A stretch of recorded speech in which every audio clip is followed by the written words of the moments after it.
Mahad MIDC मधील आणखीन एका कंपनीवरती पोलिसांचा संयुक्त छापा। एमआयडीसीतील डी प्लॉट मधील D14 या कंपनीवरती पोलिसांमार्फत छापा।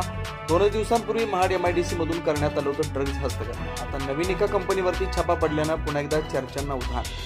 महाड एमआयडीसी पोलीस प्रदूषण नियंत्रण मंडळ आणि एमआयडीसी कार्यालयामार्फत D14 या कंपनीवरती पोलिसांनी घातला छापा।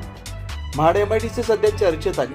4 दिवसांपूर्वी महाड एमआयडीसी मधील रोहन केमिकल कंपनीवर कारवाई करण्यात आली आणि त्या कारवाईमध्ये जवळपास 89 कोटींचा ड्रग्ज जप्त करण्यात आला आणि एकच खळबळ उडाली। या गोष्टींचा 4 दिवस उलटत नाही तोच महाड एमआयडीसी मधील डी प्लॉट मध्ये असणाऱ्या D14 या प्लॉटवरील कंपनीत आज महाड एमआयडीसी पोलीस प्रशासनातर्फे छापा मारण्यात आला। यावेळी महाराष्ट्र प्रदूषण नियंत्रण मंडळाचे अधिकारी, महाड एमआयडीसी कार्यालयाचे अधिकारी आणि CETP अधिकाऱ्यांचा समावेश होता। सदर कंपनीमध्ये कोणत्या स्वरूपाचा माल बनवला जातो याची तपासणी करण्यासाठी पोलिसांमार्फत मालाचे नमुने घेण्यात आले असं समजतं। कंपनीच्या मालकावरती गुन्हा दाखल करण्याची प्रक्रिया सुरू असल्याचं समजतं। ब्युरो रिपोर्ट, तेज मराठी न्यूज, महाड, रायगड।